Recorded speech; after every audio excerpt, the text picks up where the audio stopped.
Why are there so many Oscars? The ad said there'd only be a few Oscars. Oh, God. PerGron, do you know what obscure fucking Family Guy cutaway reference I'm referencing? I have no idea. I'm like, he's doing a bit. I am doing a bit, yes. It's a parody of Don Knotts. It's too many ostriches. Why are there so many? It's like Don Knotts like inherits or like buys an ostrich farm or buys a farm, and he's just like, and there's a lot of ostriches, and he's just like, why are there so many ostriches? The ad said there'd only be a few. Anyways, oops, all Oscars, people. This has been in the works for a while, PerGron. Yeah, it has. We're of course, it, we totally meant for it to be literally the last night before the Oscars, right? Like that's absolutely how we planned it. That was the plan. Nobody's been sick or busy. We scheduled it like this on purpose. Indeed. All right. So PerGron, what are we doing? This was your idea. Yeah. So we're gonna just go through the best picture for the last 25 years and shit on why the Oscars got the wrong choice, or celebrate them in like the 3 cases that they got it right. 2019, baby. Yeah, these are factual opinions. Right. We are correct, and if we disagree, I am correct. I need everyone to know that. I am the Oscars. I am Oscar himself. Okay, so yeah, so PerGron, obviously there's about a 10-year age gap between the two of us, so I imagine looking at the first 5 years of this, even I am a little in the dark on some of these movies. I imagine for you it's even worse. Yeah, I had to rush, and over time, just I still haven't seen every movie on this list at all. One day I will. Well, I didn't even try. I'm sorry. I didn't even consider trying. It's fine. No, that's just a goal of mine to get them all one day anyway. Right. Right. But yeah, I've definitely not seen all these movies, but these earlier ones are the ones I've seen the least of. Yeah, once we get into 2005, 2006, that's when I'm like, okay, that's when I really started to get dialed into film culture. But yeah, for me it was the mid 2010s. So oh yeah. Well, 2010 in particular, that was a big year with really, really, really terrible choice for the actual winner, which we'll get into. Literally the worst pick out of all 10 fucking nominees, hands down. it was insane. Okay. All right, so let's start things off. In the year 2000. Little Conan reference. It's appropriate. Yeah, because he's the Oscars this year. Oh God, wouldn't it be great if they did a year 2000 bit? All right, so we got Gladiator, Charlotte, Crouching Tiger, Hidden Dragon, Aaron Brockovich, and Traffic. I've seen all of these except for fucking Chocolate. I've seen 3. I've seen Gladiator, Crouching Tiger, Hidden Dragon, and Aaron Brockovich. Okay, Aaron Brockovich, I watched with my mom the year it came out. She was very much yeah, women's power in the workplace. Crouching Tiger, honestly, you know what? This might surprise you, PerGron. I've never been a Ridley Scott fan. He's very much a director who has missed way more than he has hit for me. And so with that being said, I have not actually seen Gladiator. My personal pick out of these would probably be Crouching Tiger. Yeah, I mean, I agree. I absolutely agree. I think Crouching Tiger, Hidden Dragon is a masterpiece. I think it's one of the best martial arts movies ever made. And I'm not even super big of a fan of the genre. But the only other thing that came out this year that I could think would kind of warrant a nomination over something like maybe an Aaron Brockovich or a Chocolat. Can we just say Chocolat is just a meme movie at this point? I don't even know what it's about. Hold on. I don't either, but I literally don't either, but I love the poster. It's a romantic comedy. But I would say Almost Famous. Yeah. Was a movie that really sticks out from this year. I don't even know how well that aged. Like, honestly, if we were to go back 1 year, fucking American Beauty, which is like one of the most like 20 years ago, that movie was considered like an all-timer, and now because of the Kevin Spacey thing, it's like, ooh. Yeah. So I don't know if Almost Famous kind of falls into that same sort of category of just being very dated, but that is a movie that sticks out for me. Also, didn't Castaway come out this year? Castaway came out in 2000. Yeah, I'm surprised Castaway didn't get Castaway feels like it would be. The first X-Men came out. I know. No, that's not a Best Picture movie, but over Chocolat. But yeah, no, I'm shocked Castaway didn't get in. Yeah, that's a real surprise. Traffic, I will say, Traffic, essentially, from what I remember about it, is American Psycho too. Oh yeah, American Psycho for sure. That is a movie that I feel like nowadays the Oscars would be more receptive to. Yeah, back then, not so much. Traffic, I would equate to, it's basically The Good Crash. Mm-hmm. Like, it's that same sort of style of, like, people's lives kind of interconnecting with each other and colliding into each other, but it's actually good. Uh-huh. It's not great from what I remember, but it's good. It's a solid pick. Anyways. Okay. 2001, A Space Odyssey. Mm-hmm. We have A Beautiful Mind, Gosford fucking Park, In the Bedroom, The Lord of the Rings, Fellowship of the Ring, Moulin Rouge. I watched In the Bedroom once, kind of because of you, like, kind of just, like, checking off Best Picture stuff. Uh-huh. I literally don't remember anything about it. I think it was a movie about a woman, like, having an affair with a younger man. Like, it was a baby girl kind of movie from what I remember. It's always the baby girl, the American Beauty. Gosford Park. It's a Robert Altman movie. I'm sure it's good. It's always just struck me as, like, such, like a fancy pants kind of art house movie. It just looks stuffy. Right, exactly. So yeah, A Beautiful Mind definitely shouldn't have won over fucking Lord of the Rings. As we're gonna see, they definitely had a strategy when it comes to Lord of the Rings. So I guess if they were gonna pay it off with Return of the King. Well, they did. They were gonna do it with Dune too, and look where that fucking is going. Yeah, right. Well, we still have Dune Messiah. Yeah, I mean, my hot take. I think Fellowship deserved it over Return of the King. Oh, Fellowship is absolutely the better movie over Return of the King. I think agree with you. Like, I get where they were going for. I love all three movies, but I honestly think the movies kind of like, if I were to rank them, they're kind of on a slight scale of, like, you know, I would give, like, Fellowship a 10 out of 10, Two Towers a 9 out of 10, Return like maybe an 8 out of 10. Yeah, 8.5. Something. Yeah. Return is still great. I'm one of those people that defends the million endings in Return of the King because I think all those endings are just emotional powerhouses. The whole My Friends, You Bow for No One. That is like my go-to. Like, I will cry every time I see that moment. I just see the lineup of what the other Lord of the Rings movies went up against, and I really think Fellowship deserved it. Right. I mean, Moulin Rouge, I've never been a Moulin Rouge guy. I love Moulin Rouge, but it's not a Best Picture movie. Yeah. I love Baz Luhrmann. I think Baz Luhrmann's a fucking nutcase, and I adore it.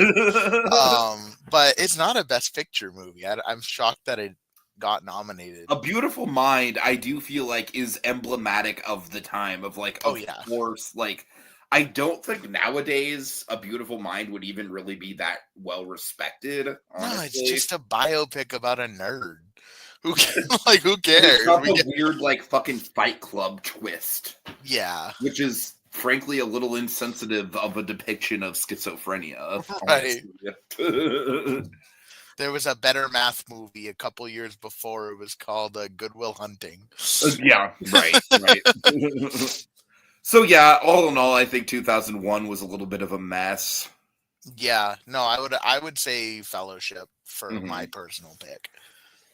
All right, 2002 we have, this is a little bit of an improvement. We have Chicago, Gangs of New York, The Hours, Two Towers, and The Pianist. You know what? I say it's a little bit of an improvement, but I've literally But we got fucking Roman Polanski in here. Well, and I was gonna say I've only seen Chicago and Two Towers. Like, I haven't even seen Gangs in New York. I haven't seen The Hours. I haven't watched The Pianist. The Pianist, Roman Polanski is a piece of shit. Absolutely. I'm at least curious to watch it for the Adrian Brody performance. Mm-hmm. Youngest ever Best Picture or youngest ever Best Actor winner. Right. Yeah. And it doesn't seem that's going to change. I want it to. I would love. Timmy did win SAG. He did. It's not impossible. Yeah. I would give it to Gangs in New York for this year, though. I love Gangs in New York. I think it's a phenomenal mob movie. Okay. Two Towers was good. I think it's my least favorite of the Lord of the Rings movies, just because it kind of gets the middle part, you know. In the middle of the middle part specifically really sags. Right. Like, I think it's overall a better where Aragorn has like the fake death off the cliff and then he goes, it's yeah. I think it's a better movie than Return of the King as a movie. But I'd rather watch Return of the King. That's a good way to put it. I feel like it's structurally more sound than Return of the King. It's got a solid 3-act structure to it, but Return of the King I would rather watch because it does have all those like really cathartic payoffs to it, even if it's not structurally the most sound movie. Right. Like, I mean, Helm's Deep was in Two Towers, right?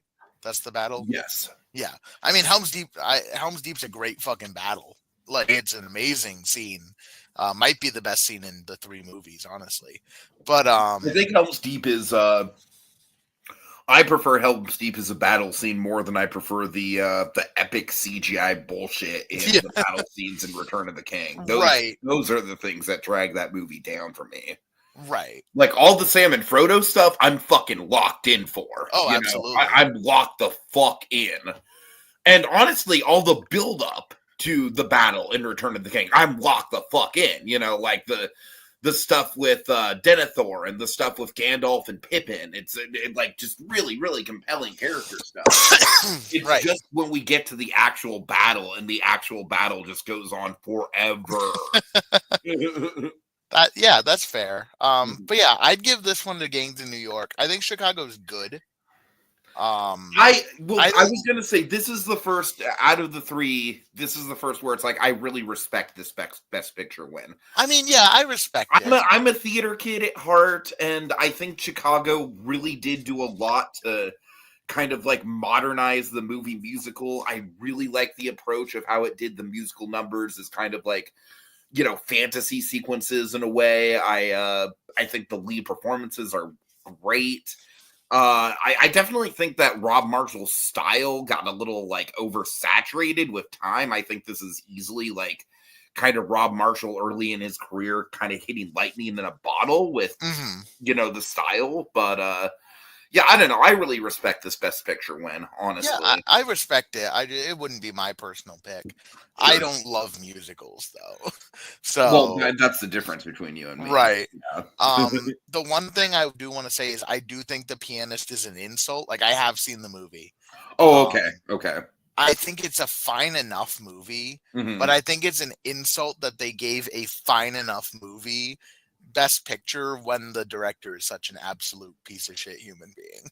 No, absolutely. Yeah. Like, if this was the greatest movie ever and it was Roman Polanski, you know, say lovey. He's not allowed at the award show. It's fine. But the fact that it's kind of just a whatever movie with a decent enough performance from Brody, I'll give him that. But I really think it should have been barred from even contention, just in general. No, I feel. I don't think we'd let a Polanski movie in today.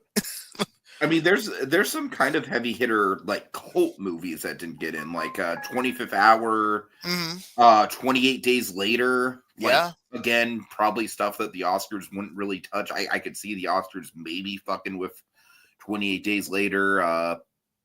Nowadays, a fucking 1 hour photo. I mean, even Signs. Right. I would have loved the Signs. Adaptation is actually, like, that feels like something that'd be right up the Oscars alley. Right. Yeah. I mean, there were City of God. Oh my God. Fucking motherfucking Punch Drunk Love. Get the Hours the hell out of here and put Punch Drunk Love in. Right. Have you seen The Hours? What about The Hours? I know nothing about it. I've not seen The Hours. Honestly, out of all the movies we've talked about so far, that one might be the one that I have no idea.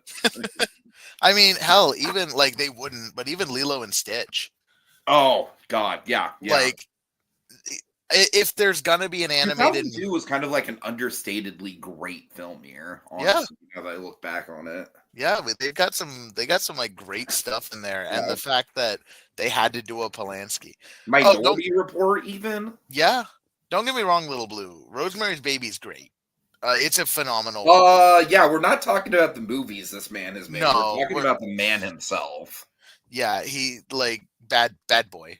And as far as like, there's definitely like a separate the art from the artist thing. Oh, absolutely. And I mean, the man went through a lot with his wife being murdered and all, but like, it doesn't excuse the fact that he's a bad person who should have been barred in fucking 2002, right? Like, this isn't like a 1980. We're not trying to argue with you. We're just it is like objectively what it is. Like, Rosemary's Baby, sure, that movie should have definitely, like, in the time, got an Oscar love, but no, not so much 2002. Right. Yeah. And Aquatad, yes, absolutely. I absolutely hate the Hobbit movies. The Hobbit movies are up there with the fucking 2019 Lion King as some of my least favorite movies ever. There's a good Hobbit movie, and it's the Rankin and Bass one. Right. That's the only one that matters. All right. Where there's a whip. Okay, so moving on to 2003, and I've got to run and get that DoorDash pretty soon. Yeah. So, this was a hot mess. Jesus Christ. Yeah, what the fuck are any of the, like? Yeah, I guess Return of the King. Yeah, and of course, this was the year where it's like the Oscars just threw, like, we're just going to give everything to Return of the King. Right. Which, like, I mean... Like, this year almost turned into that with Emilia Perez. Thank God the controversy happened. Yeah. Jesus Christ. No, but we're sitting there on fucking, like, Seabiscuit? Fucking... Seabiscuit is honestly, like, I always forget that Seabiscuit is, like, it's fine. It's an aggressively fine horse underdog sports movie. Oh man. And honestly, this year isn't like, I don't think it's like a 2002. I don't think it's as strong. I'm looking at. No, I mean Big Fish. I think would Big have been Fish, absolutely. Even fucking like nowadays, I think Old Boy probably would have gotten in because they really. The Oscars, if there's one thing I can say about the Oscars now, I do really respect the fact that they kind of go out of their way to nominate at least one international film in Best Picture. Yeah. So I think Old Boy would have been that film for 2003. And it would have been a great one. Trend. Yeah. I mean, Kill Bill. Right. Kill Bill Volume 1 came out this year. I haven't seen it, but I know it's a fan favorite. 13. Mm-hmm. Spy Kids 3. Oh God. God. All these other, like Mystic River, I've not seen. I've just seen the clip of Sean Penn freaking out and all the cops holding him down. Yeah. It looks very melodramatic. Yeah. Lost in Translation is a movie that I do not think has aged well. No. I will leave it at that. Yeah. Without unpacking it. Master and Commander is just a boring movie. I've heard like so many boomers that just fucking love Master and Commander. I watched it with my dad. I remember years ago, and I'm like, yeah, that was fine. The thing with Master and Commander is that Pirates of the Caribbean: The Curse of the Black Pearl came out the same year. That would be I'm being completely genuine here. That I would have loved to see that. Pirates of the Caribbean. I'm just gonna call it right now. Pirates of the Caribbean: Curse of the Black Pearl, one of the absolute top 10 movies of the 2000s, hands down.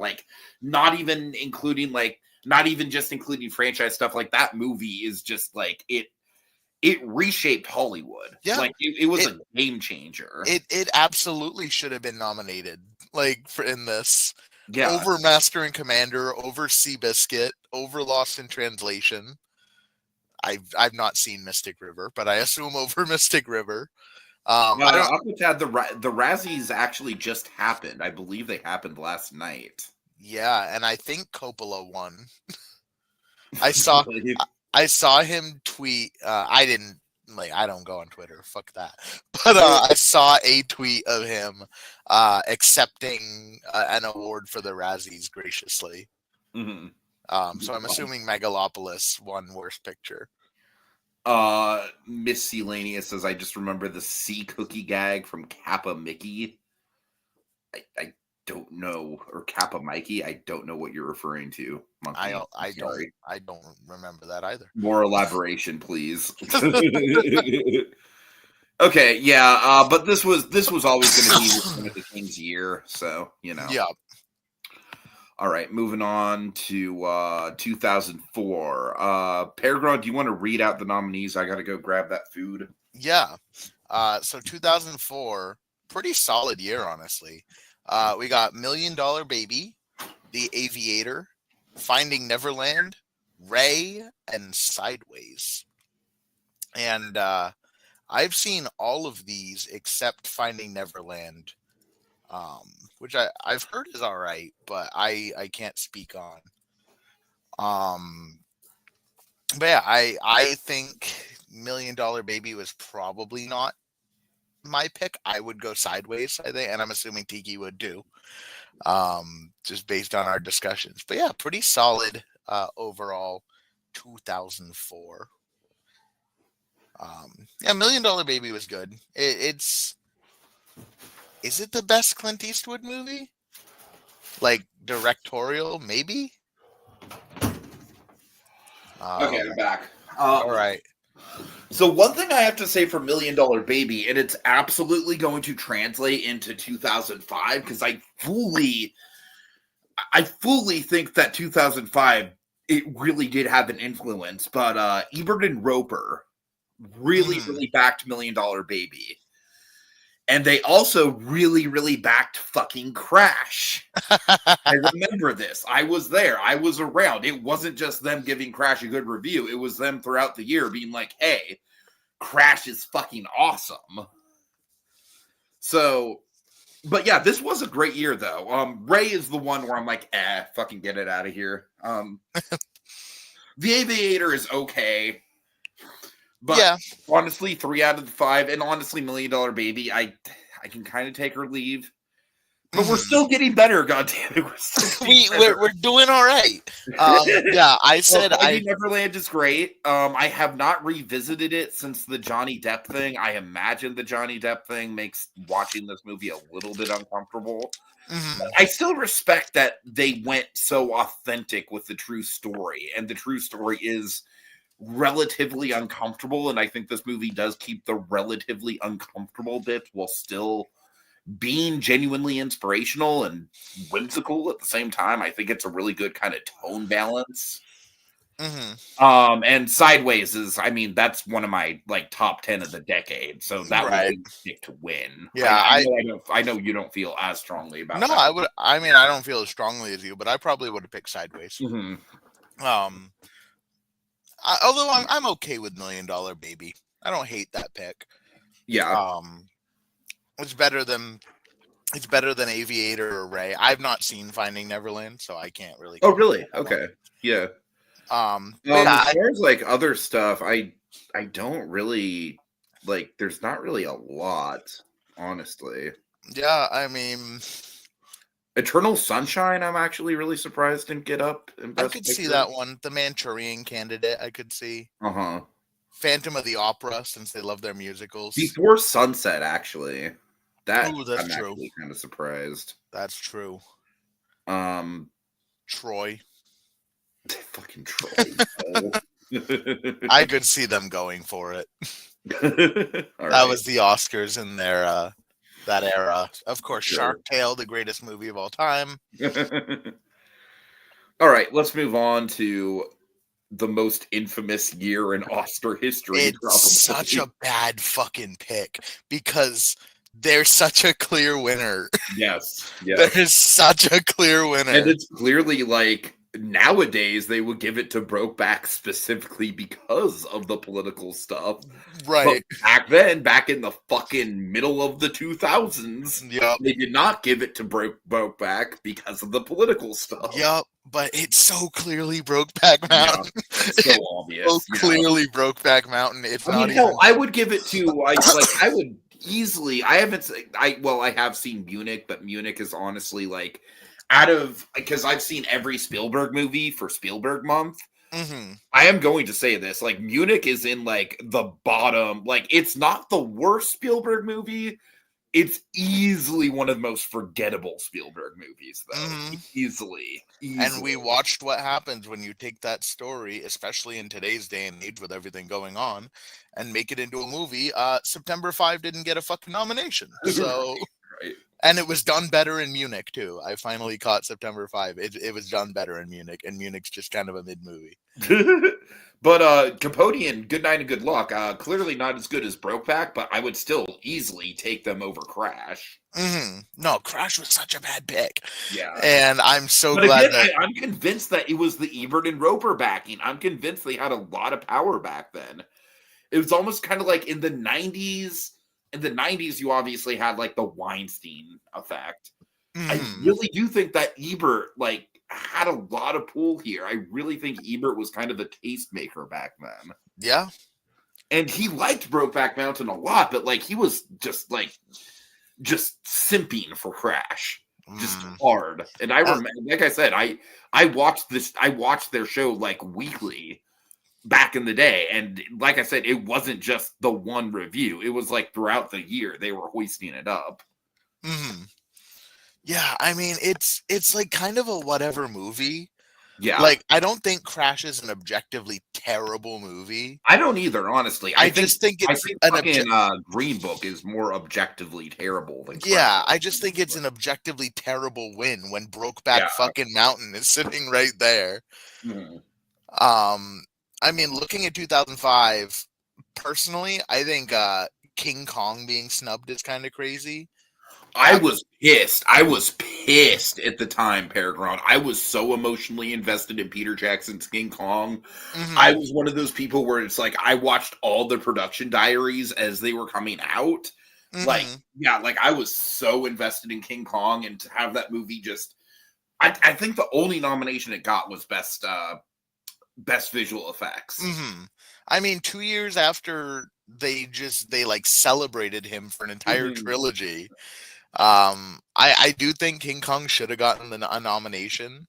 Honestly, this might be a hot take. This is probably going to be a hot take. I think King Kong is the second best Peter Jackson movie after Fellowship. I don't know if I agree with that, but I don't know if I disagree with that. I just think, like, in terms of just, like, the pure ambition, like, you could just, it's such a love letter to the history of film and the history of blockbusters. And, like, and you could just see the passion just on screen in every frame of that movie, I think. Yeah. In a way that, like, with the Lord of the Rings, it's kind of just, like, I think the first one works as well as it does. And don't get me wrong, I love all three of them. I really do. But, like, Fellowship is, like, pure escapism in a way that the other two aren't. You know what I mean? Yeah. No, and I think King Kong is also, like, pure escapism. Yeah. All right. Okay, moving on. 2006, we got The Departed, Babel, Letters from Iwo Jima, Little Miss Sunshine, and The Queen. I've seen 3 of the 5 here. I have not seen Iwo Jima or The Queen. I've seen The Departed. because I'm from New England, and you gotta. I think they literally just like execute you in the street. Yeah, no, it's Departed. I own 3 copies. Are you a co-op? I own 3 copies of The Departed. It's a law. If you live in New England, you gotta own it. I've seen Letters from Iwo Jima, but it's been fucking million years since I've seen it. My grandpa he fought at Iwo Jima, so he was. Oh, nice. So he was very into it. Mm-hmm. I remember him babysitting us and putting it on. In 2006, I was 7, by the way, so not an appropriate movie. And then I've seen Little Miss Sunshine, but it's been a minute. Little Miss Sunshine for me is easily the movie of the year. I like The Departed, but my problem with The Departed has always kind of been like, it's solid Scorsese. It is not A-tier Scorsese, and it just rubs me the wrong way that they were just kind of like, well, fuck, we haven't given anything to Scorsese yet, so this one. Right. And that's not the movie's fault. Like, honestly, I need to rewatch the movie again and just not have any Oscar politics in mind, and I'm sure I would like it a lot more. Especially because, honestly, when I was like a teenager watching this movie, I had a hard time even following it. I'm not going to lie. And there are a lot of moving parts to the plot. So, like, I think I'd enjoy it a lot more now. I have not revisited it since it came out. Babel, I actually remember liking quite a bit. Yeah, I've not seen Babel. From what I remember about it, it was another kind of like another Crash style movie where it's like, you know, the people's lives like intersecting with each other. I remember that was the first time where I really took notice of Brad Pitt as an actor. Also, Inurito. I'm sorry, I have no idea how to pronounce that, but he's going to be coming back later. Yeah, he'll be coming back later. The Queen is just like, goddamn, the most bog standard Oscar bait pouring bullshit. Yeah, I'm glad they've kind of dropped those recently. Yeah, they had last year, but I mean, with 10 nominees, it's you can likely that one of them will get in. But yeah, I'm glad Maria missed. I'm gonna be honest, Maria's that movie this year, and although I would have liked it over fucking Perez, but that's besides the point. But yeah, I've got a gun to my head right now. I'm not allowed to say anything bad about The Departed. There is, in fact, a sniper laser on my face, so I will say that Little Miss Sunshine would have been a good pick, but they did objectively get it right with The Departed. Yes. Also, Tiki, you are saying it wrong. You're not allowed to say The Departed. It is The Departed. Okay. All right. Okay, 2007, the year of our Lord. PerGron, this is the year. This fucking year, my guy. Oh my God. Besides Juno, all other, and I like Juno well enough. It's outclassed by the others. Everything else is a goddamn masterpiece. Everything. Atonement, I think, is super fucking underrated. Atonement, I get really swept up in. That was the movie that introduced us to Saoirse Ronan. That was the movie that introduced us, for the most part, to James McAvoy, because up until then, James McAvoy had really only been Mr. Tumnus. Michael Clayton, I think, is a really understated, really, really fucking compelling political thriller. There Will Be Blood, the best movie of the decade, in my opinion. Yeah. And No Country, another masterpiece. I mean, There Will Be Blood and No Country in the same year. It's fucking crazy. That's a huge, I went back and forth between which one I would have picked. I think they're both equally good. I think There Will Be Blood is a little bit more rewatchable and compulsively watchable than No Country. I think No Country is much more of an artistic statement. I also think it kind of depends on what you value. If you value the best villain in a movie, I think you got to go No Country. I mean, but that's if you don't consider Daniel Plainville to be a villain, which I do. That's true. See, I'm a huge Cormac McCarthy fan. I've read The Road and No Country and Blood Meridian and all of his stuff like that. So I was very excited. Like, I remember getting introduced to him in high school and going through and reading it, and then getting to watch No Country for Old Men, and they really, really captured. The one decision in No Country for Old Men that has always kind of like, I don't even want to say it rubs me the wrong way, but it's given me a little bit of pause, and I keep going back and forth on if it was a good decision, especially because this element of There Will Be Blood is so memorable. The fact that No Country just has no score. Yeah. Because music means a lot to me in a movie. And that is the big thing that for me, like, I can obviously watch like the Call It scene over and over again. Like that scene is like just pure cinema. I don't enjoy watching the entirety of There Will Be Blood or of No Country as much as like I think There Will Be Blood is just like a compulsively, even though it's a 3-hour movie and No Country is 2 hours. I just think There Will Be Blood has such a better pace to it, has such a better flow to it. That's fair. I think No Country works without the score because of how Cormac McCarthy writes. Like, I don't know if you've ever read one of his books. The man doesn't put fucking punctuation. You get a period. I know, and it drives me crazy. I'm sorry. No, that's fair. But yeah, I think it's I think just the weirdness of the way he writes kind of translates in the weirdness of how the movie's made. And I also think it was kind of a perfect movie for the Coen brothers to do. Definitely.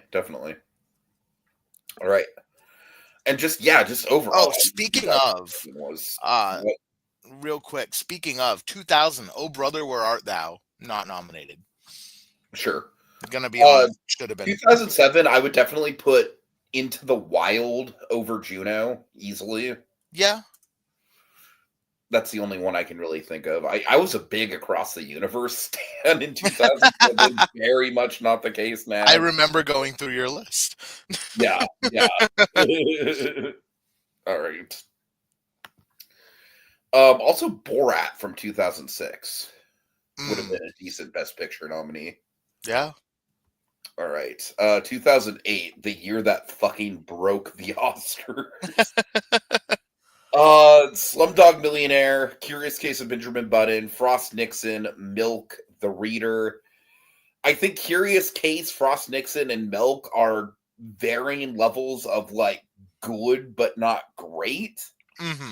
I think Slumdog is a goddamn fucking catastrophe. It's the worst movie that Danny Boyle has ever made. And The Reader is just, I've not seen it, but it's just like in that fucking The Queen category of just Oscar bait trash. Right.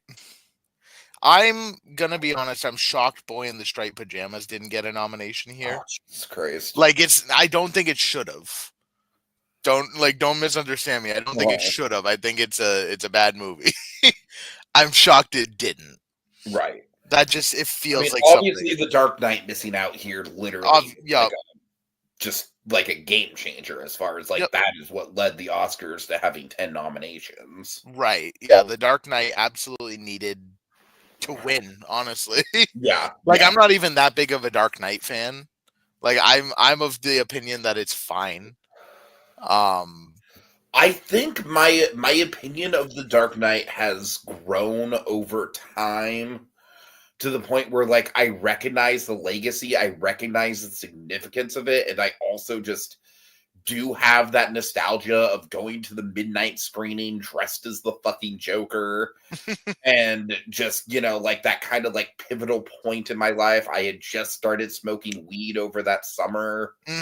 So there's just a lot of stuff with The Dark Knight as a movie that both culturally and through my own, like, you know, like coming of age upbringing just really resonates with me. Right. I can totally see your point of it just being fine. I totally can. I think as far as like, as a superhero movie, it's a damn good political thriller. As a political thriller in its own right, it's kind of okay. Yeah, I think it's a really solid Batman movie. I think really the movie gets elevated so much by the Joker performance. Yeah. I agree that should have. Did he get nominated for that one? He won. He won, yeah. And that's very valid. I don't know. It's just not a movie that I'm a super attached to. It was the first Batman movie I ever watched, though. Really? Yeah, I didn't grow up with the Keaton one. I didn't see that till later. Dude, I'm sorry. I still out of the 90s Batman movies, and I know it's objectively the worst, but in my heart of hearts, Batman and Robin will always be my favorite. I mean, that movie is so bad it's good trash, and I think that movie does pull off the goal of essentially being a live action cartoon really well, and it doesn't get enough credit for that. But yeah, anyways. So yeah, 2008 was post writer strike. So can we just talk about this year in particular? I remember following the Oscars. You probably weren't as invested in it, but Slumdog was winning fucking Slumdog is trash. I genuinely I do not get the appeal of Slumdog. I've never seen Slumdog. Oh man, you're not missing. I mean, to me, the thing that pissed me off about Slumdog is that it's not like I'm well versed in Bollywood movies. I don't really know Bollywood movies.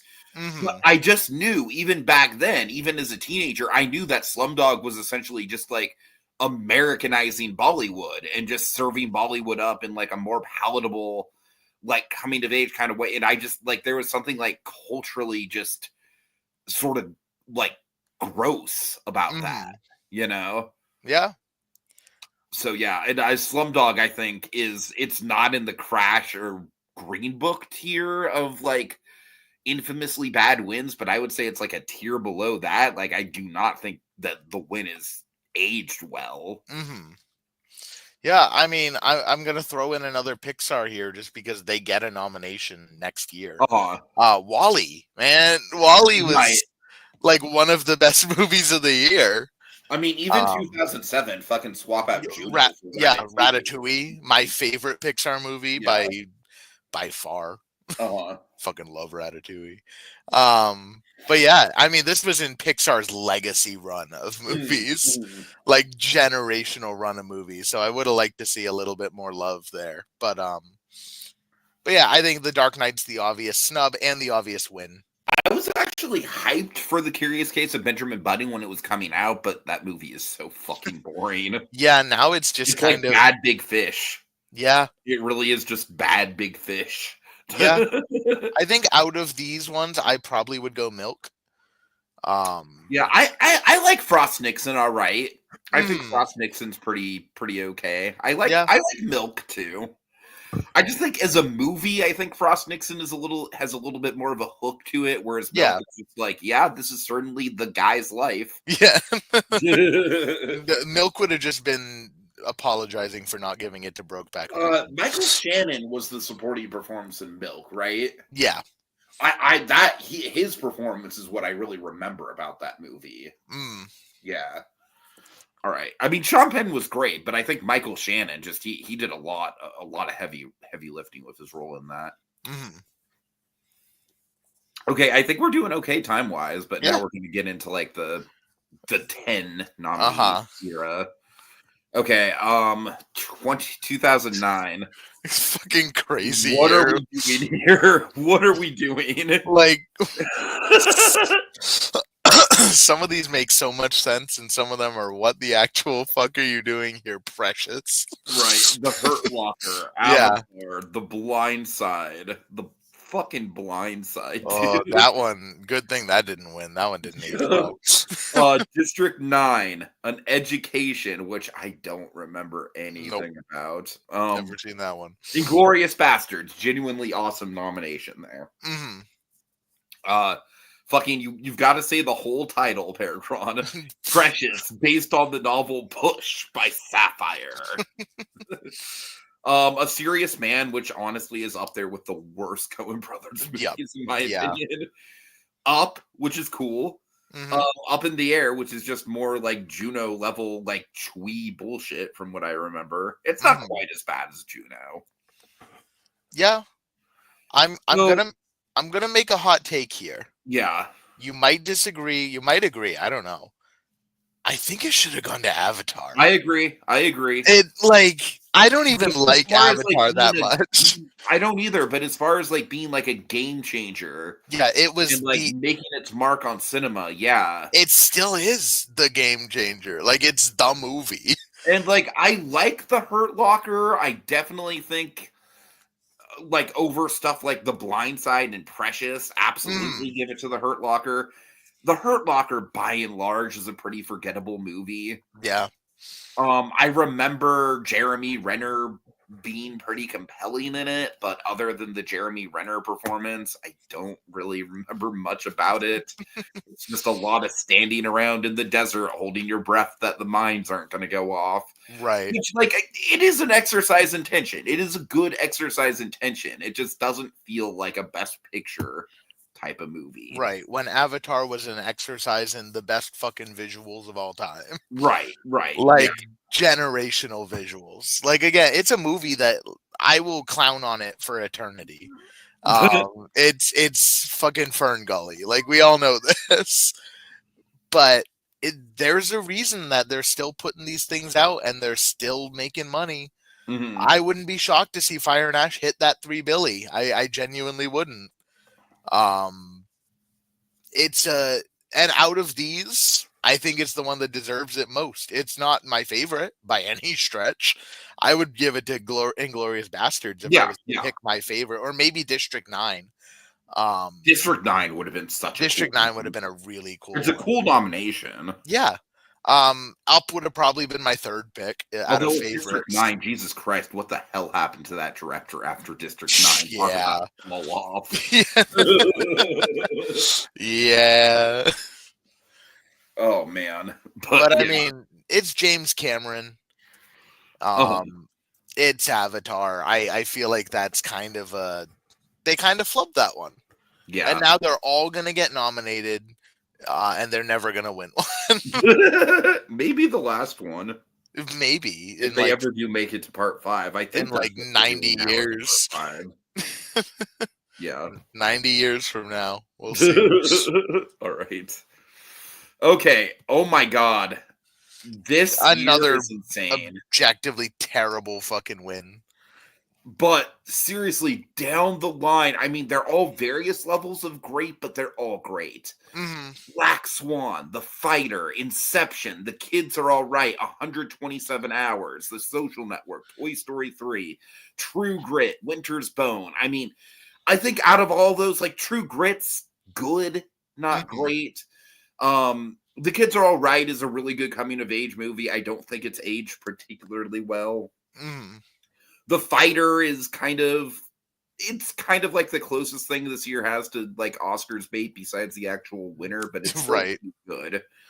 But I mean, like, obviously The Social Network. That's I mean, that's just objectively like best picture. Like that's the best one. The best picture of this year. It's like objectively like top 3 of the decade. Ask anybody, you know? Like, yeah. Except maybe Mark Zuckerberg. Right.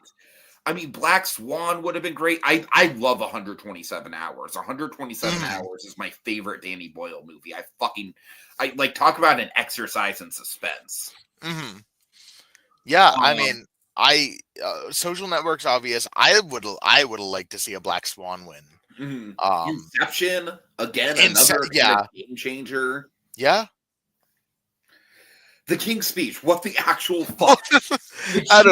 Been nominated. Out of this whole list, they sat there and they're like, Inception, a movie that people will talk about for generations. Black Swan, one of the greatest like psychological thrillers. Toy Story 3. At the time, we thought the last Toy Story, The Social Network, and they go, The King's Speech. Even Winter's Bone is like I don't think it's as memorable as some of the others, but I still think it's like a really bold Best Picture nomination, if anything else. Yeah. Yeah, Jesus Christ, what a fucking train wreck. Just a generational bad. Like we all clown on Crash, and for good reason when it beat out fucking Brokeback Mountain. But this beat out so much. This might be worse. Obviously, The Social Network was like the one to beat, but like at least half of this list would have been awesome winners. Yeah. I would have picked almost any of these over The King's Speech. Yeah. Jesus Christ. I'm honestly like just looking at this list, it's crazy. Yeah, honestly, this might be the worst, second worst Best Picture, in my opinion. Like over Crash. I would have I think this is a generational Green Book be the worst. I think Green Book's the worst. I think, yeah. I think generational fuck up here. Right. Like this is the Oscars just showing that they have no idea what they're talking about. All right. Okay, 2011, not nearly as strong of a year here, but we got The Artist, The Descendants, fucking extremely loud and incredibly close. Hey, you want a 9/11 movie, kids? Look, it's the 9/11 movie. Thank God The Help didn't win. Hugo, Midnight in Paris is like one of the more palatable Woody Allen movies, but Woody Allen is kind of in that Polanski tier where it's like I don't think anything of his should be palatable per se. Right. Moneyball, which I absolutely think should have won. Yeah, Moneyball's the obvious pick here. The Tree of Life, which cool nomination. I'm not a crazy fan of the movie, but it's one of those like overly artistic movies that can sometimes be like ahead of like goes over the Oscar voters' heads. So it's kind of cool to see it there. And then of course, my personal favorite, War Horse. It's a War Horse. They love their horse movies. Seabiscuit, War Horse. I think War Horse is genuinely like it's nowhere near like good tier Spielberg, but it's okay. I think it's a little underrated for what you'll never hear me complain about a horse. But yeah, no, it's funny. Just make a horse movie and you'll get in, I guess. Yeah. I don't know, like obviously Extremely Loud and Incredibly Close is like a joke of a nomination. The Help, thank God The Help didn't win. Hugo, like I've never really been all that down on Hugo. I like the first half of it. I don't like that it basically just turns into a John Milius like documentary. Yeah. In the second half. Like I don't. The same thing kind of happens with Be Kind Rewind, where it's like the second half of that movie essentially just turns into like, hey, you like jazz?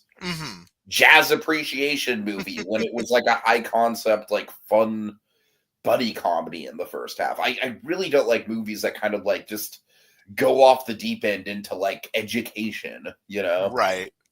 Yeah, I remember reading Hugo. It was one of like the big award books at school. And I remember thinking, this is a boring book. Right. And then watching the movie and thinking, this is a boring movie. Like it's visually nice to look at, but I do really like The Descendants. I think The Descendants is probably the third best Alexander Payne movie after The Holdovers and Sideways. Probably my favorite George Clooney performance, if I'm being honest.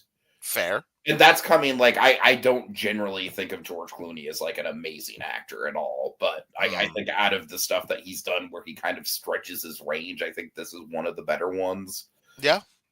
Let's see. But yeah, Moneyball, I don't even, like, love Moneyball, but I think culturally it's definitely the movie from this year that's, like, stuck in the zeitgeist the most. Yeah. I'm shocked and a little saddened that Drive didn't get in here. Right. That feels like the big snub of the year for me. But 2011 was kind of a rough year. It was a rough year, generally. Rise of the Planet of the Apes would have been a cool one. It was also like I feel like 2011 was kind of like 2008, except at least 2008, like because coming off of 2010 and 2007, but at least 2008 had The Dark Knight as like a big cultural zeitgeist moment. This Right. didn't have that. Yeah. All right, moving on. I do have a snub here in this year. 2012 we have Argo, Amor, Beasts of the Southern Wild, which I genuinely think I really, really like that movie a lot. I think it was a really cool nomination. Django Unchained, Life of Pi, Lincoln, Les Miserables, Silver Linings Playbook, Zero Dark 30. This is another one where I don't think this is like as egregious as The King's Speech, but I still think pretty much out of all of these nominations, and I don't love a lot of these movies, but I like quite a few of them. Like, I like Silver Linings Playbook. I think Zero Dark 30 is well executed for what it is. Lincoln is boring as sin, but at least it's got great performances in it. You know? Right. And obviously, I think out of these nominations, I fucking Les Miserables could go fuck itself. Argo just over Les Mis. But I think out of all these, I think Django and Django obviously, and then Beasts of the Southern Wild, I would have loved if somehow that would have won. I knew it didn't have much of a chance, but yeah, I don't know. Argo is definitely towards the bottom of my list here. It's a fine movie, but this very much feels like a Hollywood patting itself on the back moment. You know? Like, yeah, we did that. And as a New Englander, I do have to say, Ben Affleck does nothing wrong ever. But yeah, no, Argo is definitely not like Django is the obvious one here. For me, the big snub this year, take out like Amor, take out Zero Dark 30, take out Les Mis, even something like Lincoln. Give me Moonrise Kingdom. Moonrise Kingdom is my favorite Wes Anderson movie besides maybe Asteroid City. It's between those two. Yeah, that's fair. Yeah. And as far as I know, as far as I remember, Moonrise Kingdom, I think only got original screenplay.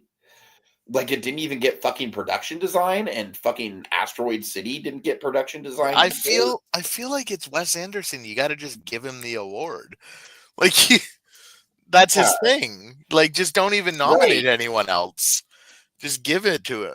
If Wes Anderson puts out a movie, he gets production design. That's honestly, like, when we get to it, like Grand Budapest Hotel, like, I like that movie, but it's not in like my upper tier of Wes Anderson movies. So, all right. Okay. 2013, we got this is actually a pretty decent year here. Yeah. We got 12 Years a Slave, American Hustle. Fuck American Hustle. Jesus Christ. That movie's terrible. Captain Phillips. Oh God, fuck Dallas Buyers Club 2. We have some bangers here, but we also have some duds. Gravity, Her, Nebraska, Philomena, and The Wolf of Wall Street. So obviously Wolf of Wall Street, it's tough. I don't know if I think 12 Years a Slave probably objectively, like, I think they got it right this time. I think the one thing with Wolf of Wall Street is Leo absolutely should have won Best Oh yeah. No, absolutely. Yeah. But yeah, I think they got it right with 12 Years a Slave. I think that's the first time I've said it, other than the Departed, of course. But yeah, I do truly think that, like, 12 Years a Slave is not just Oscar bait kind of like roots racism type thing. No, like, I mean, what I like about the movie is that they do genuinely take what could have been Oscar bait and they turn it into like actual like suspense, you know? Yeah, that movie's a harrowing experience. Yeah, and it's got some phenomenal performances. Like, obviously Chiwetel Ejiofor great, Lupita Nyong'o was great, but like even Paul Dano in that movie was fucking terrifying. Right. Like I think the I only should one. bring up Paul Dano was robbed of a Best Supporting Actor nomination for There Will Be Blood. That one. Paul Dano's always robbed. Give my boy some love. Paul Dano's great. Paul Dano is like the American Barry Keoghan. Yeah, and they're in prison together in the Batman universe. So, right. But yeah, I think like the worst part about 12 Years a Slave is just like Brad Pitt showing up for a bit, being the white savior. Yeah, he's just like, hey, I'm Brad Pitt. I like black people, and then like that's just the movie. But yeah, no, I think they got it right. Although Wolf of Wall Street would have been a really, really good pick too. Her would have been kind of interesting. I'm obviously not. I think Her was a really, really ahead of its time movie for its time. But honestly, technology has advanced so fast since that movie that I actually think it's kind of dated in retrospect, which is really funny. And I mean, Captain Phillips was fine. It's like I like Captain Phillips a lot, actually. Yeah, I think it's one of my favorite Tom Hanks performances, if I'm being honest with you. To me, like growing up I was 14 in 2013. It's just the look at me, I'm the captain now. That's all I think about that movie. Like that's fair. That's fair. The meme, the meme overtook the movie. Right. I think Nebraska and Philomena are both just like I don't even know anything about Philomena. Never seen either of them. All right. I watched Dallas Buyers Club on a plane and remembered it being not good. I really don't like Dallas Buyers Club. And like even outside of like Jared Leto being a piece of shit. Yeah, I mean, I'm a McConaughey fan. I do love me some McConaughey, but I don't know. Yeah. I don't need another AIDS movie. We got Rent years ago. Oh God. I have that reaction because Because what? Because I used to be a Rent head. Rent has one good song, and then I think nothing else about it. All right. Okay, moving on to one of the better years. 2014 is a generational year. Yeah. Like, goddamn, what a year. I truly think there's one bad pick here, and everything else deserves to be in there. Okay. So we got Birdman, American Sniper, Boyhood, Grand Budapest Hotel, The Imitation Game, Selma, The Theory of Everything, and Whiplash. So, like, I don't think this is, like, as strong as, like, a 2010 or a 2007, but it's good. Mm-hmm.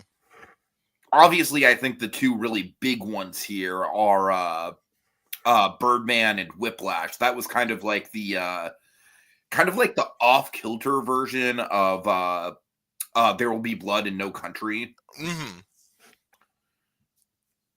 Yeah, I mean, other than American Sniper can fuck off. I'm gonna be honest. You can't. I think The Imitation Game is pretty forgettable. Yeah, that's true. But like, you can't put a fake ass baby at the end of your movie and then get in Best Picture. It's the fakest baby I've ever seen. Right. But I mean, Boyhood was a really interesting. This is when I first got into the Oscars around here. Like, I've seen all these movies because of that. Mm-hmm. But Boyhood was a really interesting experiment, and I think that alone gets its nomination. I don't think it should have won. Grand Budapest Hotel. I know you just said it's not one of your favorites. I love Grand Budapest Hotel. Yeah, I don't know what it is. I just think for me, it's just kind of like, I just think it's a little bit too ambitious with like the Russian doll structure of the narrative, you know, like, I think it's definitely like ambitious for a Wes Anderson movie. Like, as far as production design goes, it's definitely one of his better movies, but I just resonate more with the characters on a movie like like a Moonrise Kingdom or Asteroid City. Maybe it's the coming of age factor that I resonate with. I don't know. That's fair. I think Selma is a great way to tell a story like that, like to tell Martin Luther King's story, not do just the by the books whole life thing. I have not seen Selma, but I agree with you conceptually in the approach. Yeah. Like it takes a low moment in the civil rights era, and it is a really strong performance too. Theory of Everything I enjoy. Like I think a Stephen Hawking movie, present or his personal engagements aside, he was one of the minds of the time, and I think makes sense that he gets a movie. But I'd give it to Whiplash. Whiplash is my favorite movie of the 2010s, hands down, in my opinion. It's such a good movie, especially after revisiting it this year. I mean, it's so compulsively watchable. Like Birdman's great. Whiplash is amazing. I like Birdman. I do like Birdman a lot. I mean, I think Birdman is a cool winner, honestly. But Whiplash. Yeah. Like if they had called out Whiplash, I would have gone apeshit. I'm gonna be honest. I was 15. I was watching the Screen Junkies every fucking day. Right. I was like playing movie fights with my friends in study hall instead of doing any work. Like I was in movies. And Whiplash was the one. Yeah, totally. And still is. Fucking love that movie. All right. Next up, we got 2015. Another pretty solid year, honestly. Yeah. We got Spotlight, The Big Short, which I still need to watch The Big Short. It's good. I've heard mixed things about it, but I think it's a movie that has aged well. I feel like as time goes on, I feel like it was a little bit ahead of its time almost. Bridge of Spies, Brooklyn. That's one of the few in this category I haven't seen. I haven't seen that one. Yeah. Fucking God tier nomination right here, Fury Road. It was never gonna win, but it's just really cool that it got nominated in the first place. The Martian, The Revenant, and Room. I mean, yeah, this is a solid lineup. I mean, I think Bridge of Spies is a little understated. It's a little boring in spots. It's still one of the better modern Spielberg movies. I think obviously Fury Road, like if we're going just based on like cultural impact, it really should have won. Spotlight is a good win. Yeah, this is where conventional though. Yeah, go ahead. This is where I put my sometimes the Oscars get it right hat on. Right. Like I love Spotlight. I like truly it's in my top 15 movies of all time. Like it's a movie that resonated with me. Again, probably I was a New Englander who grew up in the Catholic Church. Like it really hit. Sure. And I was in journalism at the time, thinking about being a journalist. So it was very much like I had the poster in my room, kind of. Like, okay. So I was ecstatic when Spotlight. It was also the first time I ever got an Oscar prediction correct. I wrote a whole article about it or a whole column about it in my school newspaper, predicting the Oscar, and I got Best Picture right, and I was so proud of myself. But yeah, I mean, would Fury Road have been a sick win? Absolutely. Other than Fury Road, though, I don't think any of these others would have been like on the same level as Spotlight. Yeah, honestly. I mean, I like The Martian. I know you're not a giant The Martian fan. I mean, I don't want to say I hate it, but I hate it in comparison to how other people feel about it. Let's put it that way. Yeah, I like The Martian. I think The Revenant's great. I'm glad to see that Leo got his win finally, although I don't think we should have been for this movie. Room sucks. Room should not have gotten. Yeah, Room did not age well. I would have rather seen The Room get a nomination. I think The Room is definitely way more culturally relevant. Yeah. But yeah, I mean, 2015 was a solid year. I remember watching the live Screen Junkies feed of them watching the Oscars and reacting, which was pretty cool. But yeah, I'm content with Spotlight as much as Fury Road would have been a really cool win. All right. Okay, next up we have another kind of Jesus. This is a crazy banger year, yeah. and the fact that they fucked it up at this Oscar, Right. like Okay. this is the one. So we have Moonlight, Arrival, Fences, Hacksaw Ridge, Hell or High Water, Hidden Figures, La La Land, Lion, Manchester by the Sea. So let's crack a few of these filler ones out. Mm-hmm. I think Fences is like very much just a performance piece. It's a great movie. Hacksaw Ridge, I've honestly not seen. I imagine Andrew Garfield is very good at it but fuck Mel Gibson. Right. Hidden Figures is kind of a joke.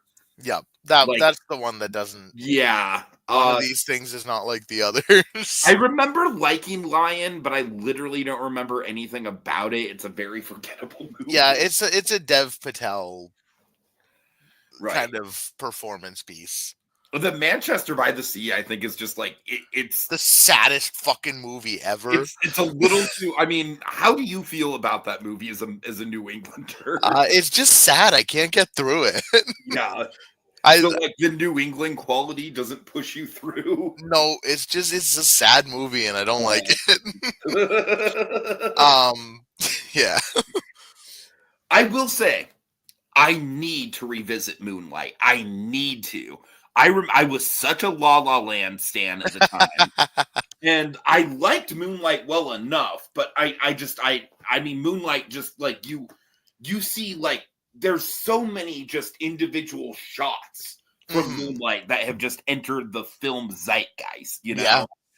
And so I really need to see Moonlight again. I think Hell or High Water is phenomenal as well. I love Hell or High Water. Mm-hmm. But I was rooting for Arrival the whole time. Arrival is awesome too. Yeah, Arrival is in my top 5 of all time. I know you're not. I know you're not a musical guy. I like La La Land. I do like La La Land. I will say that with La La Land, I don't love it as much as I used to. Mm-hmm. I did revisit it this year, and I did the thing where because with my movie night, I always use my movie nights as a way to kind of like introduce my friends to movies that I really like. Mm-hmm. So we did like one movie night, we did Whiplash, and then the next one we did La La Land. Watching those two back to back, it was almost kind of striking how much more I liked Whiplash compared to La La Land. Mm-hmm. But La La Land is still. I think there's elements of that movie that are just timeless. I mean, I still love the ending. I think most of the musical sequences are amazing. Just conceptually, just as far as like the visuals and the choreography and the color. Yeah, it really harkens back to like 1930s, 1940s. My problem with La La Land is I just think that like all the stuff that's like in between the musical numbers is aggressively okay. Mm-hmm. So yeah, like the John Legend subplot is like when he just hijacks the movie. Yeah. It's like when Ed Sheeran shows up in Yesterday. It is kind of. That's a good comparison. Oh god! Right. But yeah, I think Moonlight's a good pick. I would have liked to see Arrival just because of how much I love that movie. That's my like as much as I love the Dunes. That is my favorite Denis movie. No, I feel you.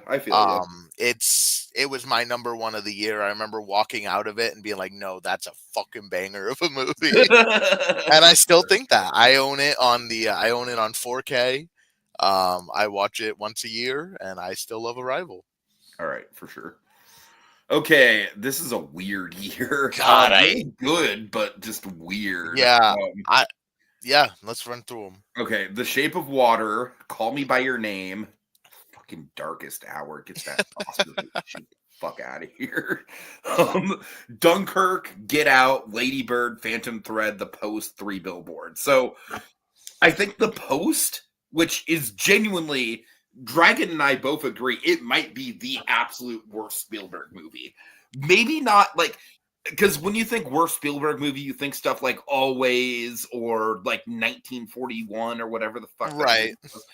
At least those movies are interesting. Mm-hmm. They're bad, but they're interesting. You know what I mean? The Post is just a nothing movie. It is just aggressively. It's like Spotlight if Spotlight was fucking boring. Like, but other than that, honestly, I think other than those two, I think this year is a goddamn banger.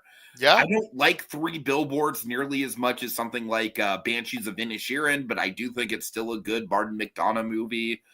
Call Me by Your Name, Luca. Yeah, I know that Floppanino, I know, but yeah, I remember being really moved by Call Me by Your Name the first time I watched it. It's definitely his second best. I don't think it's a movie that like. It's a very slow, very methodical movie, and especially with the Army Hammer stuff, I don't think it holds up on a rewatch. Like the Army Hammer stuff makes it like really, really problematic. Honestly, Dunkirk is my favorite Nolan movie, hands down. Fair. I don't know if that's an unpopular opinion, but for me, I just think it's like I love the runtime on it. I think it's the most interesting use of his playing around with time that he's ever done. And I don't generally like war movies, but I love the fact that this movie it cuts out all the fat of what a war movie usually is, and it's just like, no, like we are not even going to learn these characters' names for the most part, but we are going to learn their faces. And we are going to be in it with them. Like Dunkirk is a fucking theme park ride of a movie, and I love it for that. Get Out, Lady Bird. I don't love those two movies as much as a lot of people do, but I still think they're really, really cool nominations. With Get Out, I just think Nope very much eclipses Get Out for me. Yeah.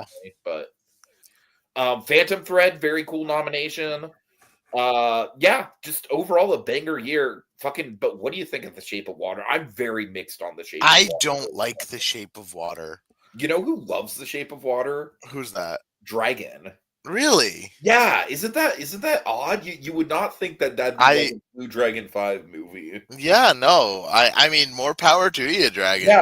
I respect the hell out of it, but I don't love it, although I don't entirely hate it. Okay, Little Blue, I know that Schaefer Ellis is like kind of an unpopular person when it comes to media criticism, but Schaefer Ellis gave always, like, he ranked it last in Spielberg rankings, which I don't agree with, honestly, but there is somewhat of a perception of always being at the bottom. Anyways. Yeah, I think out of this... I respect The Shape of Water more than I actually love it. I respect the hell out of it. I think is the best picture winner. It's a bold choice. I would have easily gone with Dunkirk over it, but it's a bold choice. I recently, because I hate myself, watched Ben Shapiro's list of the most overrated movies of all time. Oh, why would you do that to yourself? Because I hate myself. I just said it, Tiki. Did you not listen? But no, I watched it just to see what he said, because I knew it was going to be like woke garbage. Right. I think he's just such a tiny little man that I like laughing at him. That's fair. But Aquatad, Ready Player One, definitely up there as far as worst Spielberg. I will give you that for sure. That's that fair. Movie was a fucking train wreck. But yeah, Lil Benny Boy said The Shape of Water is the most overrated movie ever. Because he said one, because it's woke, of course. He's like, they're friends with communists. It's like, whatever, man. Like, this is I was gonna say, was he mad because it propped up a deaf person? He was like, DI, blah, blah, blah, blah, blah. Oh my god. Just little rat man noises coming out of his mouth.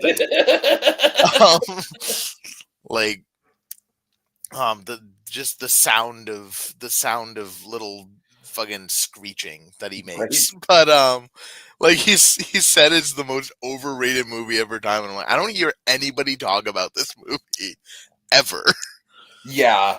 Like, I would have gone Dunkirk. I also think Lady Bird would have been a kind of a neat pick.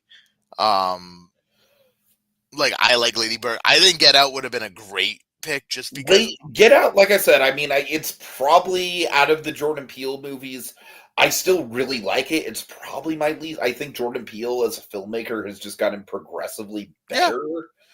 But like as a debut, and also as a horror movie, I would and just love. as a cultural zeitgeist. Yeah, people still talk about Get Out. I still there's still Get Out memes. Yeah. So yeah, I think Get Out would have been, to me, is the obvious pick. But I don't hate The Shape of Water as a win. I think it's a unique movie. I think it's interesting. Yeah, I think it's a fun win. And compared to the next year. Oh God! It's like Jesus age, man. Yeah. All right, you want to just rip off the Band-Aid? Let's rip it off. Okay. The worst Best Picture winner. Oh God! Although there's some bad ones in there. There's some bad ones here. Yeah. So we got Green Book. This overall wasn't a great. It's kind of sandwiched between two really good film years. So we got Green Book, Black Panther, Black Klansman, Bohemian Rhapsody. Why the fuck is that there? The Favorite, Roma. I still have not watched Roma. A Star is Born, and fucking Vice. I forget that got into Best Picture. It's because Sam Rockwell was fun. I mean, I'm gonna be honest with you here. Like, out of these, this just was not a good year. No. Like, out of these, I guess, like, The Favorite, maybe a Star. I'd give it to Black Klansman. I like Black Klansman. Black Klansman is good. Yeah. I mean, there's some good. I don't think this was a year that had like a true banger in it. You know. Yeah, I would give it to Black Klansman. Would have been a cool win. It would have never happened, but that would have been a cool win. Yeah, I mean, there were some. I can't think of too many. Like 2018 was not a great film year. I mean, it was pretty solid in the big boys department, in like the box office gross blockbuster movies. Right. Like you got Infinity War in there, you got, but yeah, I mean, I love Mary Poppins Returns. I don't give a shit what anyone says. No, that's fair. I like Mary. I thought it was a good movie. Yeah. Let's see. What is my letterbox? This was the year I got Letterbox. So, yeah, I got Black Klansman is what I would have picked. Death of Stalin is a personal favorite. I would have loved to see that show up. It's screwball comedy. Isle of Dogs would have been a pretty sick one. Yeah. But yeah, just looking at this, not a ton of like movies I would have thrown in there anyway. Yeah, again, I really like A Star is Born, but it's a remake of a remake, right? So kind of whatever. Fucking, why is Bohemian Rhapsody there?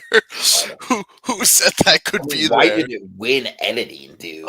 Why did it win Best Actor? Right. Like, I love Queen. Queen is one of my favorite bands. This was not a good Queen movie. No, it's not a good movie. Rami Malek, not a great Freddie Mercury, and I like Rami Malek. I think he's a good actor. Yeah. But oh, good lord. All right. Let's go to what I would argue is the best film year. Yeah, I mean, I would say so. Of my life. It's either this or 2007. Yeah.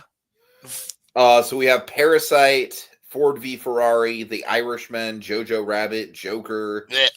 I know. Sorry. Little Women, Marriage Story, 1917, Once Upon a Time in Hollywood. I would easily for me put in The Lighthouse, but that was never going to happen. My third favorite movie ever. Yeah. I would have loved that. I mean, there's some in here that I really don't like Ford v Ferrari. I'm just not a car guy, and Ford v that's fair. Really in the weeds about car culture, right? The Irishman, honestly, does not really hold up. They put it in there because it's just not right. Yeah. Joker. I mean, I honestly, as much as I hate Joker, I still think it's kind of cool that a movie like that got into Best Picture. Yeah. 1917, I think, is overrated as fuck, honestly. Marriage Story is a little like I can't take that movie seriously anymore because of the memes. It's just too melodramatic. Little Women is my favorite Greta Gerwig movie. Okay, yeah, I can see that. Once Upon a Time in Hollywood, my favorite Tarantino movie. Also my favorite Tarantino movie. Yeah. I love that movie. Jojo Rabbit, I enjoy quite a bit. I'm very mixed on Jojo Rabbit, and honestly, with Taika Waititi's output, I feel like the parts of Jojo Rabbit that I'm mixed on would just get more amplified on a rewatch. I think the quote "fuck you, Hitler" as he kicks him out a window is all timer dialogue. And that's like the ending too, right? It is. Yeah, that's a great ending. Yeah. All right, so yeah, overall, just a pretty solid year, and just but Parasite, they got it right. They got it so right. This is the best picture winner ever, right? Yeah, no, this is at least of what we're covering. I haven't looked back at everything, but it's top 3. It's got to be of all time. Like Parasite is a masterpiece of a movie. Yeah, and a masterpiece of a pick. Totally. And next week, Mickey 17. Oh, I'm excited. I'm so hyped. I'm not going to look at any reviews or discussion. Mm-hmm. I'm going in blind. I don't want to know what anyone thinks. I want to be disappointed if I'm disappointed. All right. So now we get to the fucking pandemic year. Like, Jesus Christ, what a mess. I'm going to be honest. I've seen one of the movies in 2020. Oh, really? Only one I saw was Trial of the Chicago 7. Oh, really? Okay. Yep. I mean, I think they're... Okay, well, let's go over it. Nomadland. Jesus Christ, what a boring movie. I do not like Nomadland at all. The Father, Judas and the Black Messiah, Mank, Minari, Promising Young Woman, Sound of Metal, Trial of Chicago 7. So I have actually seen all of these except for Minari, which I've heard is very good. I should watch it. I mean, Lee Isaac Chung, like he did. Right. He went from this to Twisters. So I think all these movies are basically like varying ranges of good. Mm-hmm. I think Judas and the Black Messiah, I think, is easily the best, and I think you should see that movie. I like the performances in that movie are just outstanding. It's a great, like, I love the fact that like this is like one of the few times that I think the Academy actually got it right as far as like they nominated both of the performances in supporting actor. Because it really is like both of those two, like they share the movie. And I think it's really cool that they decided to give them both supporting actor. Promising Young Woman, very much a movie. I'm surprised you haven't seen Promising Young Woman. Yeah, I just skipped movies in 2020. I know, but you were so big on Saltburn. Yeah. It's all right. I think it's a movie that very much kind of relies on its shock value. You know what I mean? So in that regard, I don't really think it's great, but it's all right. Yeah, I don't know. Obviously, this was a pandemic year. Mank, they just gave it to Mank because it was David Fincher. It's easily one of David Fincher's most forgettable movies. Yeah, I think that's about it. Yeah, I mean, yeah, I've only seen Trial of the Chicago 7, so I'd give it to that. Fair enough. All right. Okay, 2021, another kind of like, I don't know, this was a weird year. Yeah, there's some bangers here. There's some bangers here. Yeah. We have Coda, Belfast, Don't Look Up. Jesus Christ. Why the fuck is that? How the fuck did that get into Best Picture? Holy crap. Okay. Dune, King Richard, Licorice Pizza, Nightmare Alley, Power of the Dog, West Side Story. Out of these, as much as I genuinely think that this movie is fucking cursed, West Side Story, I think, is the best movie of the year out of these. I don't know. It's a weird batch. I'm just glad that Belfast did not win. Because I remember in the season, it felt like Belfast was basically kind of like the Sing Sing, where it had a lot of early momentum, but then it kind of fell off as the year went on. Yeah. Except unlike Sing Sing, it actually got some level of distribution. Right. Yeah. Yeah. Licorice Pizza, like, I respect the nomination enough, but that's one of those movies I've always like wanted to like more than I actually do. Mm-hmm. I hate the ending, which is a shame considering I think Paul Thomas Anderson usually excels at endings. Right. But the ending to Licorice Pizza is just not it. It's just, yeah. I think The Power of the Dog would have been a cool one. Power of Dog is solid. I don't think it's the most memorable movie. I think it's a solid enough movie. I mean, King Richard, Jesus Christ, that's a whole can of worms in its own right. That's the reason Chris Rock got slapped. Right. Reason Will Smith is banned from the Oscars. Not that Will Smith's ever gonna be nominated again. Probably not. I do remember that Nightmare Alley was a surprise nomination. I think it is cool that did get in there. Yeah, I mean, Coda's just out of these. It's the boring pick. I do have several friends who are hard of hearing, so in that regard, I think it's cool from like a disability representation standpoint. But yeah, it's not super compelling as a movie. Just like as a movie, it felt to me like it had kind of the vibes of the Peanut Butter Falcon in a way, of like the small town kind of. I almost said huckleberries. That's not the word. Hicks was the word I was looking for. Right. Yeah. But like, I don't know. It was fine. I was surprised when it won. I was very surprised when it won. But yeah, West Side Story would have been probably the big one, the one that I would have gone for. Although Dune, I mean, it's Dune. It's Dune, but like part 2, you know, right. Actor, yeah. And yeah, I mean, West Side Story definitely cursed because what the fuck is going on with Ariana DeBose? Right. Why is she? Why is she not just her though? Like I pointed, it's like fucking Rachel Zegler. Like Mike Feist is probably having the best career, but even he can't like fucking Challengers. I'm convinced did not get a Best Picture win. Or a Best Picture nomination because of the West Side Story curse. Yeah, I mean, just God, Ariana DeBose needs to fire her agent or something. Seriously, yeah. I mean, Wish, rough. And then last year she just had a generational run of fucking Argyle, and then what was the other one she was in? She's in that space station movie. Yeah, ISS. Yeah.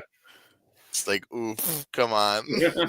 Go be in a good movie again, please. Right. Okay. 2022. We get to my controversial opinion year. Okay. Everything Everywhere All at Once, All Quiet on the Western Front, Avatar: The Way of Water, The Banshees of Inisherin, Elvis, The Fabelmans, Tar, Top Gun Maverick, Triangle of Sadness, Woman Talking. Honestly, I've seen all of these movies, and I think all of them are, like, at the very least, good. But what is your controversial opinion? I don't think Everything Everywhere All at Once deserved to win. Oh my God, I love you.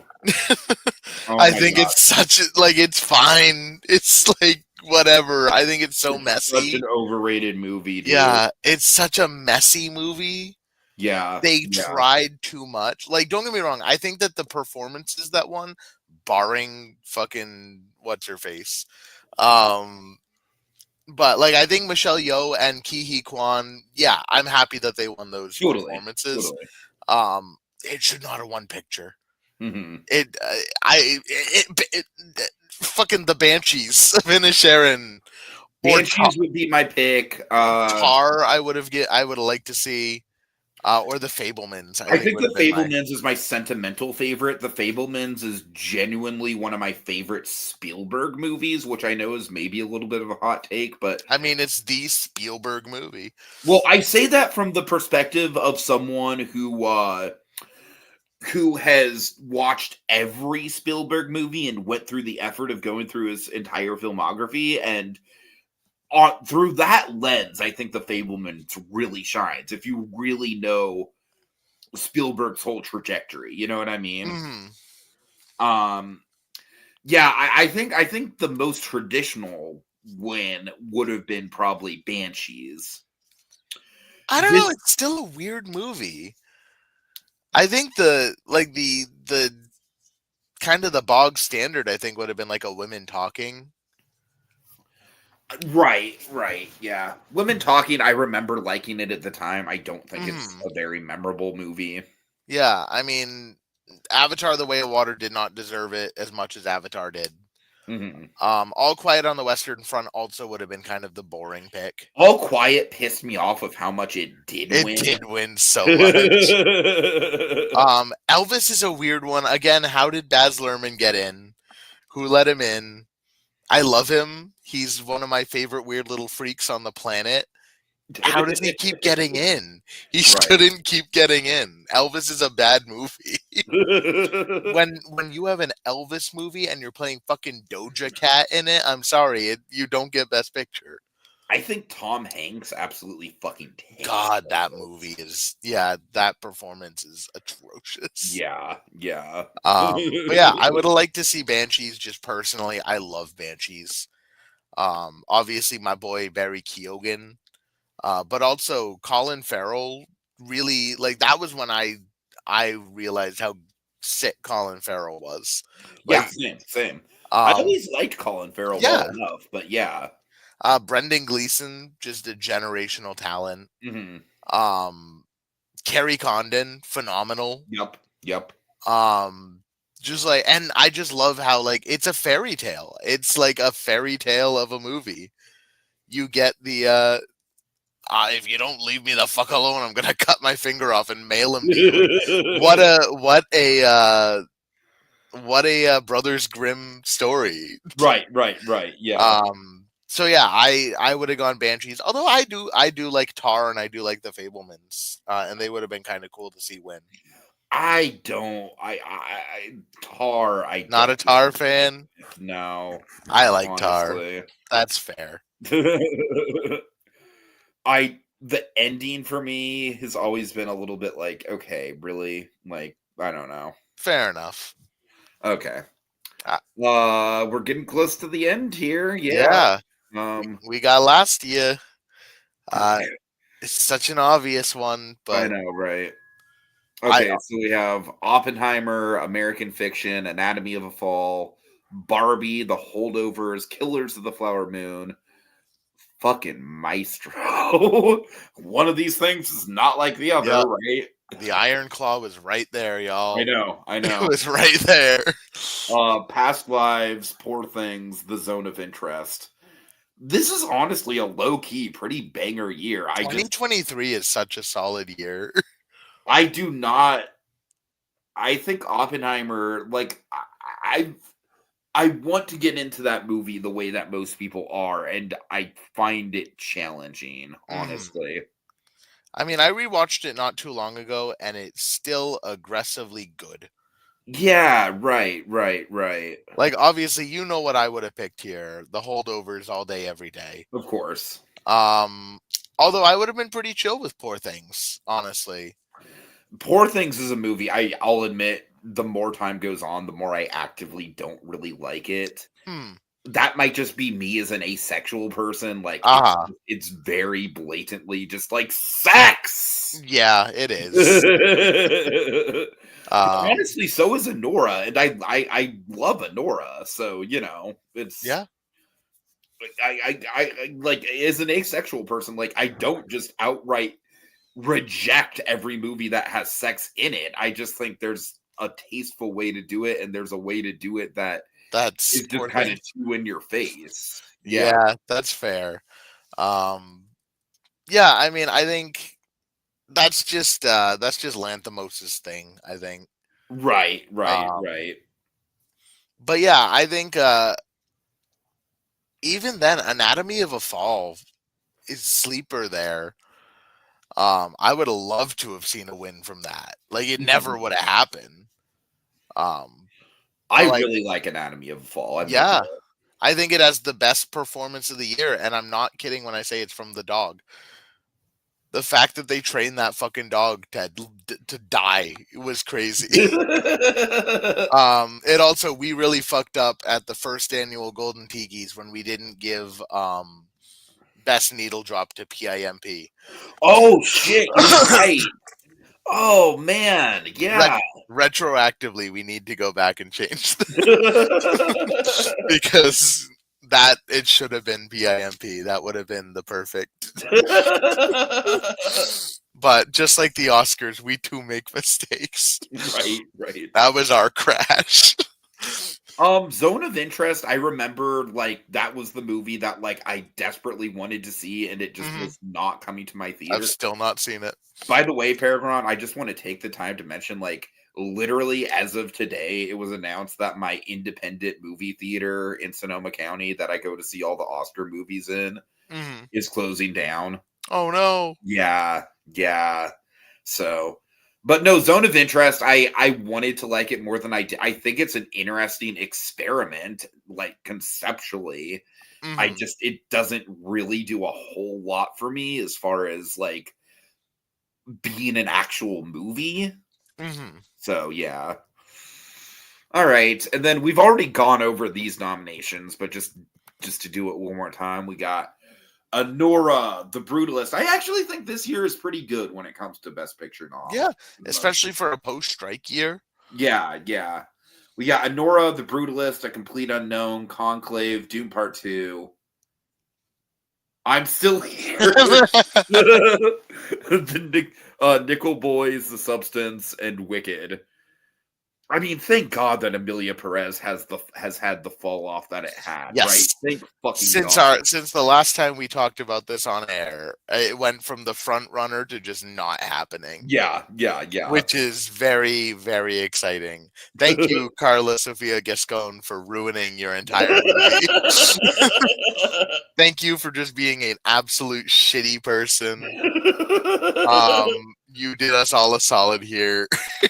Oh God. You being a racist saved us from your garbage fucking movie. So we salute you. It just shows that, just like the movie says, or the opposite of what the movie says, becoming trans doesn't make you a good person. Exactly. Yeah. She proves us all wrong. But yeah, I mean, Anora's the front runner now. I'm happy with Anora being the front runner. Obviously The Substance would have been my pick. It's not ever gonna happen. It's just cool that it got nominated. Yeah. I'm glad Wicked isn't in contention. I was worried going in. Like, I love Wicked. It is not a Best Picture movie. Yeah, I feel that. Nickel Boys, we never actually got a chance to talk about it. Like, what are your actual thoughts on Nickel Boys? It's good. It was kind of a gimmick.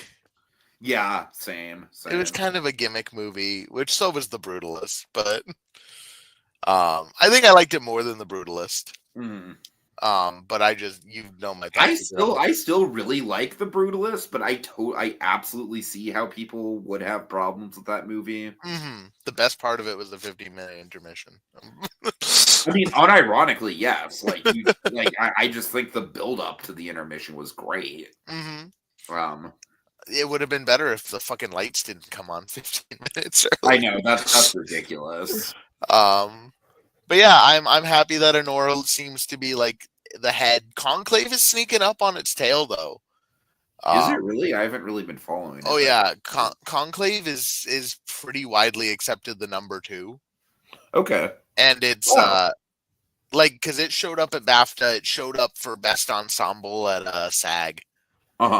So yeah, I mean, I wouldn't be super bummed if it took it, although I would be bummed because I think Anora is a more interesting movie. Yeah. And I'd love to see Sean Baker get some love. He's, it's time, I think. And Anora is a great movie to do it for. All right. Okay, well, shit. I'm actually kind of impressed that we're able to get through that in like under 2 hours. Yeah, we did good. All right. Aquatad, he says, I think we all know what I want to see nominated. What did you want to see nominated, Aquatad? I do not know. And also, I know I've said this before. I'm terribly sorry. I do not know how to pronounce your name. So I call you Aquatad, but I know that's not it. Equitad? Help me out here. But what do you think should have been nominated? Megamind versus the Doom Syndicate. Oh my god. Yeah, you want to take some time to talk about like recent movies? Yeah. Just because I am kind of curious what their answer is. But okay, so yeah, what have you been watching lately? February was weak for me. Like I tried to get into like it was just not a very good month. Which sucks because January was pretty solid. But in February I saw 9 movies. I'm going on Monday to catch 2 more. So I'm not posting my final list yet. But I saw all the big theater releases, and they were all mid. Captain America was better than I thought it would be. Yeah, it's not. Oh, Hundreds of Beavers, absolutely, yeah. Oh yeah, no, absolutely. Equitad. Is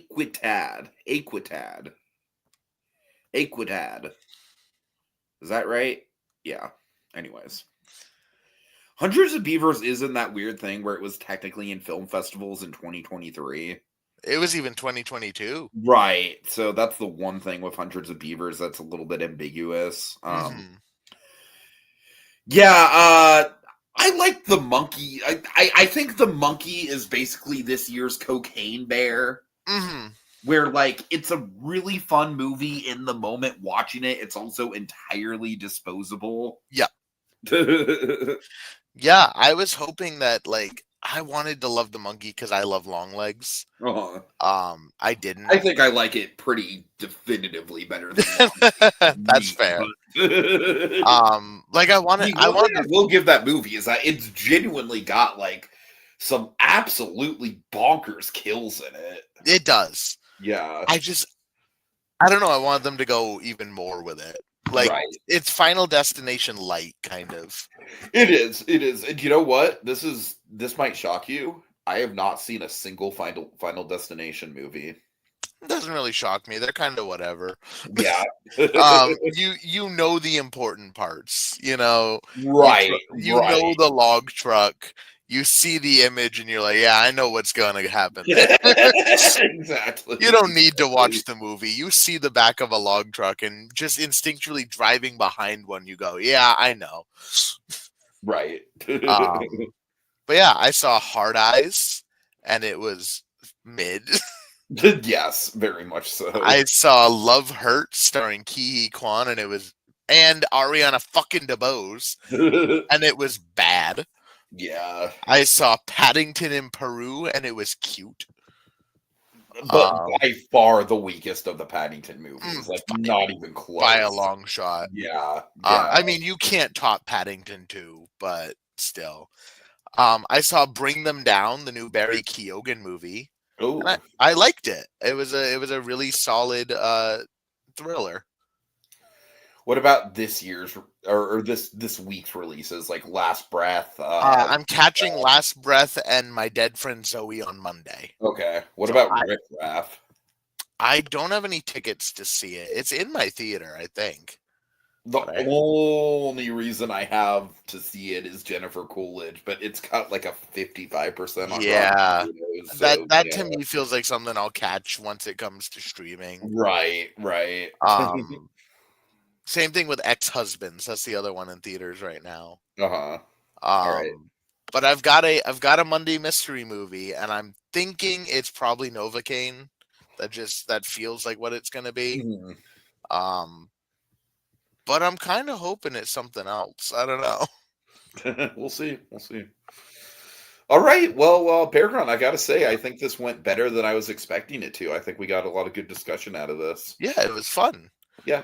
We'll have to do it at some point with the actors and actresses. I was going to say that. Yeah, I think it would be a fun thing to like. I don't think we should just like cram through it like all at once. But I think it would be fun to go through. Yeah. Yeah. And with actors and actresses, at least we know that there's always going to be 5. Right. Yeah. It doesn't jump to 10, and also they're usually not as like wacky.